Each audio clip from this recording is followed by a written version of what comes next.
तो मूवी की शुरुआत होती है टेबेस्कॉन 1956 फ्रांस में, यानी कि 1952 के इवेंट्स के 4 साल बाद, जहां पर हमें एक चर्च को दिखाया जाता है जहां एक बच्चा होता है जैक, जो कि रेगुलरली चर्च आया करता था और फादर के कामों में हाथ बटाता था। यहाँ पर ये फादर बहुत ही अहम रोल में है। ये किसी खास मकसद से यहाँ पर थे। मास के बाद वो अपना काम ख़त्म कर रहा होता है और यहाँ पर वाइन को जैसे ही नीचे रखने जा रहा होता है तभी उसे किसी की हलचल का एहसास होता है और फिर वो चेक जैसे ही करने जाता है तभी उसे एक बहुत ही डरावना आवाज़ सुनाई देता है और वो फिर फादर को बुलाते हैं। फिर दोनों चेक करते हैं जहाँ पर उन्हें होली वाटर बहुत ही तेज़ी से उबलता हुआ दिखाई देता है और फिर वो भाप बन के उड़ जाता है। उसी के पीछे ही हमें किसी की शैडो को दिखाया जाता है और साथ ही बहुत ही खौफनाक मंजर हमें देखने को मिलता है। और ये कोई और नहीं, ये है नन यानी कि डेमन बैलेक। ये फादर को बहुत ही तेज़ी से हवा में उड़ाते हैं और उनको जिंदा जलाकर मार देते हैं। फिर हम चर्च के टॉप फ्लोर पे नन को देखते हैं और नीचे से एक आदमी बैग लेकर जा रहा होता है, यानी कि इस आदमी और नन के बीच में कोई ना कोई कनेक्शन तो है ही। फिर दूसरे सीन पे हम देखते हैं सिस्टर आयरीन को, जो अब किसी चर्च में रहती है और यहाँ पर सिस्टर आयरीन के बारे में किसी को ज़्यादा नहीं पता होता है। उन्होंने लास्ट मूवी में नन से लड़ाई की थी। सबको यही लगता था कि वो जो कोई भी सिस्टर थी वो कहीं गायब हो गई थी। आयरीन यहाँ बहुत ही अच्छे से रह रही होती है और गॉड के शरण में होती है। फिर हमें एक नई लड़की डेबोरा को दिखाया जाता है, जिसको नन बनने में और गॉड की तरफ कोई भी इंटरेस्ट नहीं होता है। फिर वो दोनों बात करने लगती है। डेबोरा बताती है कि उनके भाई देश सेवा में गए हुए हैं और उसको गॉड की सेवा में भेज दिया गया है। ये बोल के दोनों थोड़ा हंसी मजाक करते हैं। सिस्टर आयरन भी बताती है उसके पापा ने ही यहाँ पे भेजा था और उनके पापा उनको और उनकी माँ को बिल्कुल भी पसंद नहीं करते थे और ये नापसंद करने की वजह यही था कि उन्हें जो विज़न आते हैं वो सबको झूठ लगता है।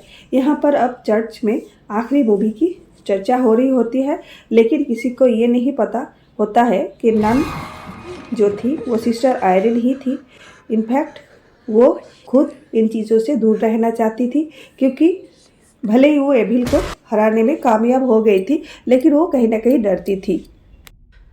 फिर हमें मूवी में दिखाया जाता है फ्रांस के अंदर एक बोर्डिंग स्कूल को, जहाँ पे आखिरी मूवी का फ्रेंची यानी कि मॉरिस काम कर रहा था और स्कूल को मैडम लॉरेंटो चलाती है और नेचर में वो मॉरिस के साथ बहुत ही एग्रेसिव होती है।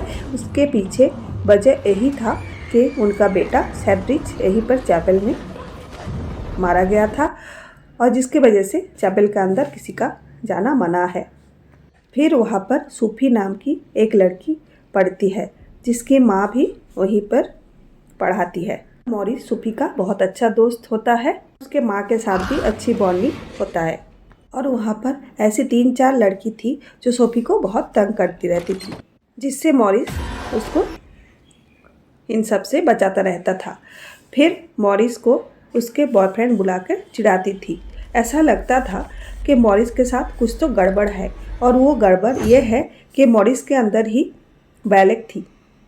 अगले सीन में हम एक लड़की को देखते हैं जो कि कुछ सामान डिलीवर करने आती है और उसको मॉरिस कुछ अजीबोगरीब हालत में मिलता है, जहां वो देखती है मॉरिस कॉकरोचेस खा रहा था। कॉकरोचेस को साफ करने के लिए ही इसी मैडम ने उसे बोला था, क्योंकि यहाँ पर जो बुली लड़कियाँ थी उन सब ने ही मैडम को तंग करने के लिए उनके रूम में कॉकरोचेस डाल दिए थे। फिर मॉरिस के अंदर से बैलेक बाहर आता है और वो जो लड़की डिलीवर करने आई थी उसको ख़त्म कर देता है। खैर, आप फिल्म के शुरुआत में जो आदमी बाहर आ रहा था ये वही आदमी था जो कि फादर को जलाकर मार दिया था और ये कोई और नहीं था, ये था मॉरिस। मॉरिस के अंदर बैलेक थी।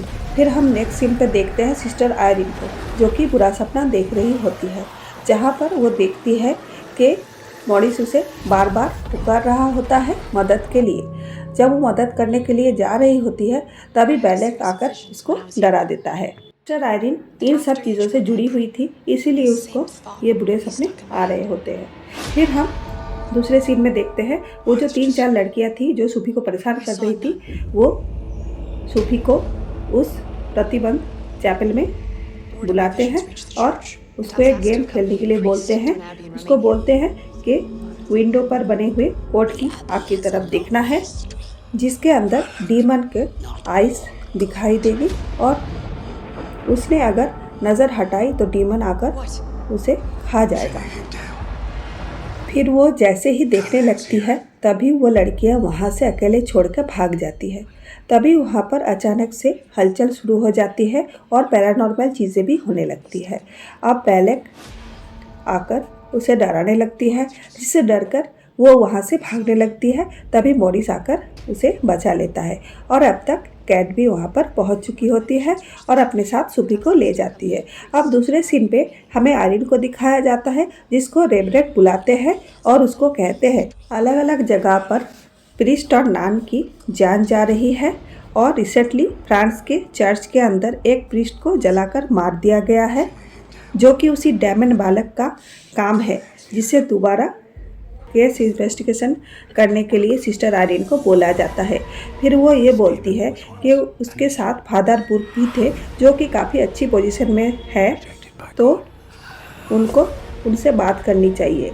तभी रेवरेंड बोलते हैं कि उनकी कोलेरा से मौत हो चुकी है, तो ये काम अब सिस्टर आयरिन को ही करना होगा, क्योंकि ये दुनिया की और इंसानियत की बात है।